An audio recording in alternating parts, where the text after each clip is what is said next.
about your friends? Will they stand their ground? Will they let you down?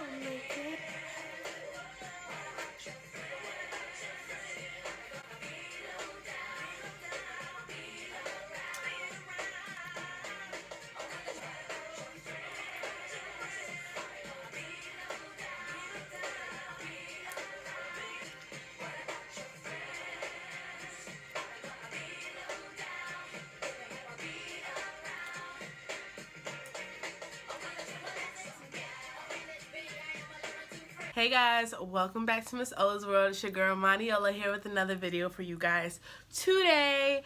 And as you can tell from the intro of this video and the title, it's gonna be called What About Your Friends? And everybody's been wanting me to talk about this topic lately, and I've been just feeling about it, like feeling the need to talk about it for a while, and I'm gonna talk about it. Whoever wants to get offended can get offended, you know. That's the level we're on in these days, you know. And people have just like stopped being genuine, and I don't know if it has something to do with our age. I don't know if it has something to do with this generation, or I think it's just a human being problem, to be honest with you. People are fake. And that's facts. Like, you don't have to beat around the bush to understand people are fake. Like, that's just facts, you know? And the reason I titled this What About Your Friends is because we call so many people our friends, but are they really your friends? Are they gonna be low down like the song says? Are they gonna hold you down? And the fact that you even have to think about it more than once is like something you should reconsider. Like, are these people genuinely your friends, you know?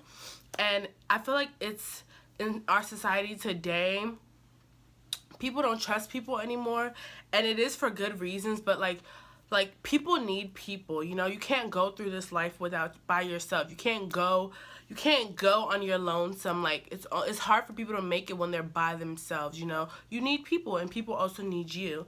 And with that being said, it's just like I just want everyone to reevaluate what their friends are to them, and are they really there for you? Like, do they support you? And it's like I've been talking to some of my friends lately, and it's just like I feel like I'm always there for my friends, and I'm always there to support my friends and whatever their endeavors are, whether it be spoken word, whether it be dancing, whatever it may be, like whatever they're into, their businesses, their clothing lines, their if they have a company, if they take pictures, you know, if they blog, whatever it is, I feel like I'm always supportive of my friends, and I don't feel like a lot of my friends are supportive of me. And sometimes it just makes me think, like, is it a jealousy thing? Is it a they don't like my content, they don't like my, I don't know, like, you know. And it makes you start to doubt yourself, like, damn, am I not doing what I'm supposed to do?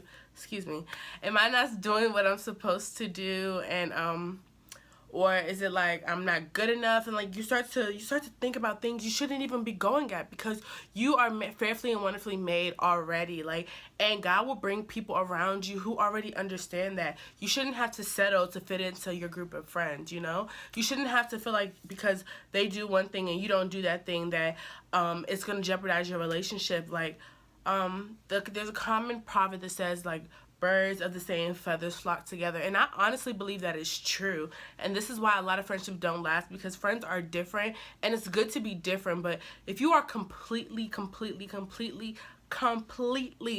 different from your friends, it's going to be hard for you guys to mesh. It's going to be hard for you guys to have a good relationship, because you don't think they have things in common with you, and that's hard. How can you talk to somebody that you don't have anything in common with? It's just like being in a relationship with a boyfriend or a girlfriend, and you guys don't have nothing in common. So how are you gonna make it work? It's not gonna work, you know. Could it work?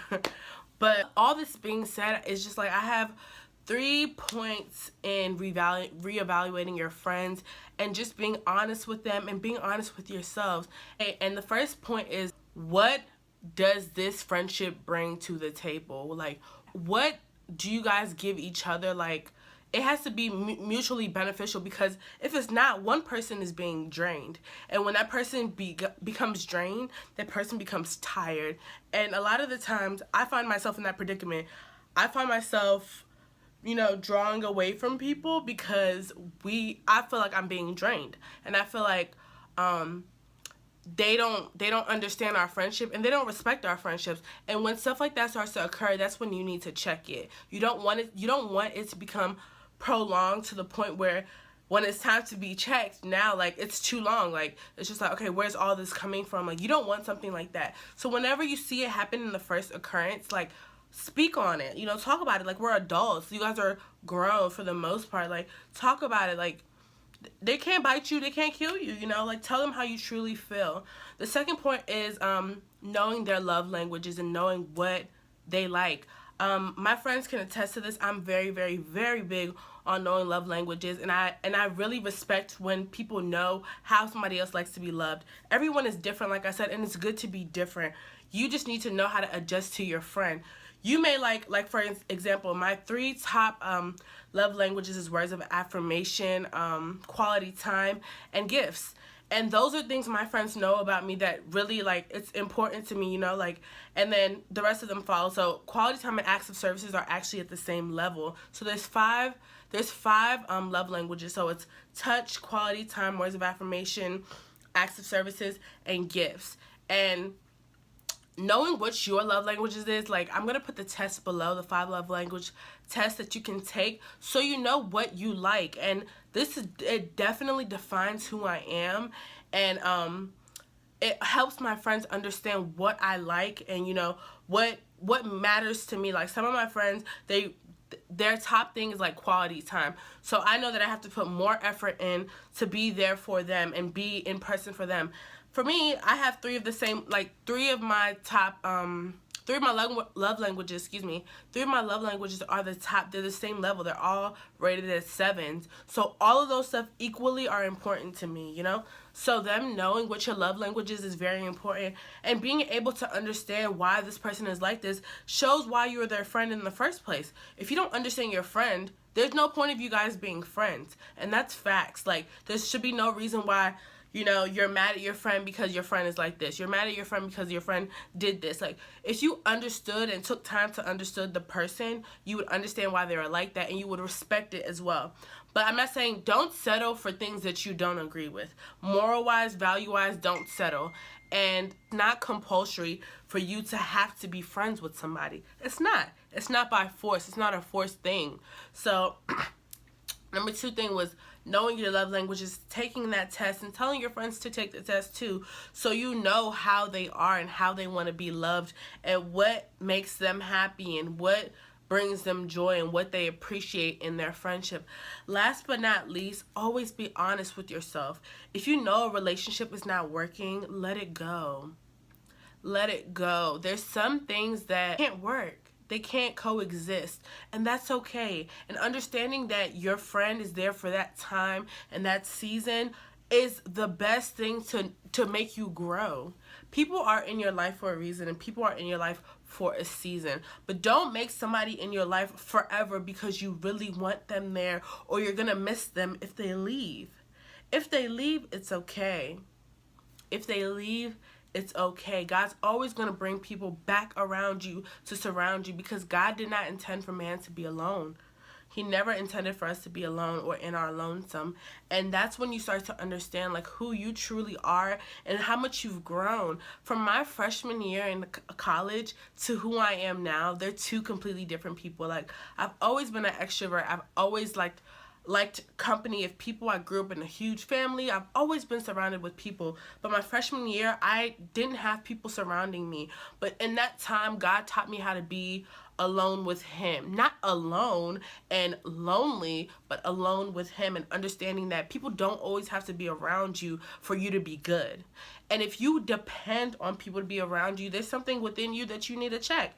And people aren't always going to be genuine, and that's something I definitely had to realize, and stop placing my expectations on people. When people fail you every single time. People are going to fail you. So when you put your expectations on them and they don't come through or follow through with them, that's when you become hurt. And that's something I had to learn. And I'm still learning it. And I'm about to turn 21. I'm still learning this, you know. And we're all still young. We're not like old people. But the little wisdom that I have is what I can give you.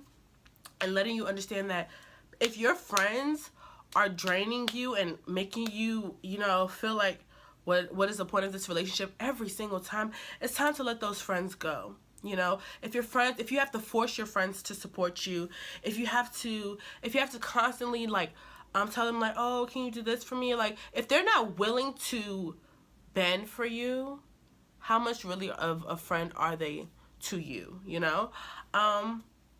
With that being said, I'm wearing this shirt for a reason. I got this shirt from Boohoo. It was actually in my Boohoo haul, so I'm going to put that over here in the little iCard for you guys to watch the video. Babes supporting babes is something I really love. I don't understand why people find it so hard to support other people. I feel like everyone in this generation is just so competitive that they feel like somebody else can't do what they're doing. Like, for instance, I'm in the hair industry, so I do hair. Like, I have a hair business, I work at a hair boutique, and so forth. And I feel like people believe because you're in that industry that you can't support somebody in the same industry as you. That is a lie from the pits of hell. You should be supporting people. Like, that's how you grow. No one is perfect. You're not the best photographer out there. You're not the best hairstylist out there. You're not the best makeup artist out there. And that's facts, you know? There's always going to be someone better than you. And that's not to say that you can never become the best. But that's to humble you and just to let you know that you're always going to need people, especially people in your industry, you know? There's connections to be made. There's always connections to be made. And when you begin to realize that, you'll begin to support people who are different from you. You're going to begin to support people who are in the same industry as you, because you guys are there to support each other. You guys know what you go through in that industry together. Hairstylists knows the kind of clients they get. They're supposed to be there to support each other when no one else understands what a hairstylist truly goes through, you know? And supporting each other is just the beginning, you know, like attending each other's events, you know, or even as simple as liking that person's stuff on social media, like just showing that you support them.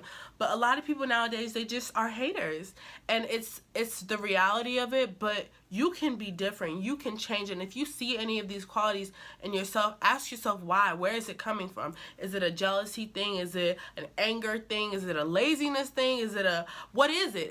It's coming from somewhere. The spirit is of something, you know. And when you tackle that, you'll start to see everything align, and that's when God starts to add favor to you, because you are doing what you're supposed to be doing. The calling He's placed on your life, you're doing it already. And God really loves when we show love to others, not hating people or disrespecting that person's hustle. Encourage your neighbor, encourage your brother, and that's what we're here to do. We're here to love on each other, and we're here to support each other. Babes supporting babes, and guys supporting guys. I feel like this is mostly a female thing. Females are always spiteful and jealous and all of the things that we're not supposed to be. But you can work on yourself, and that's one thing I tell myself every single day, like, you can do this.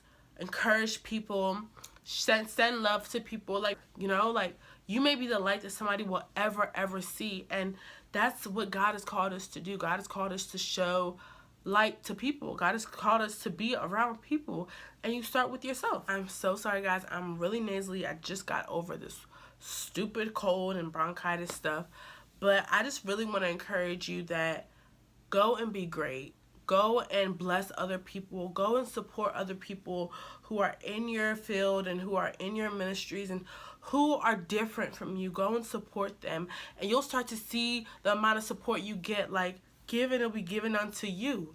That's life, you know. And you do sow what you reap. You definitely sow what you reap. But thank you guys so much for watching this video. If you guys want more talking videos such as this, just let me know, and I will definitely get them out to you guys. I know you guys like the clothing haul and stuff, So I'll try to do more of those as well. I just want to say stay blessed, guys, and love you guys.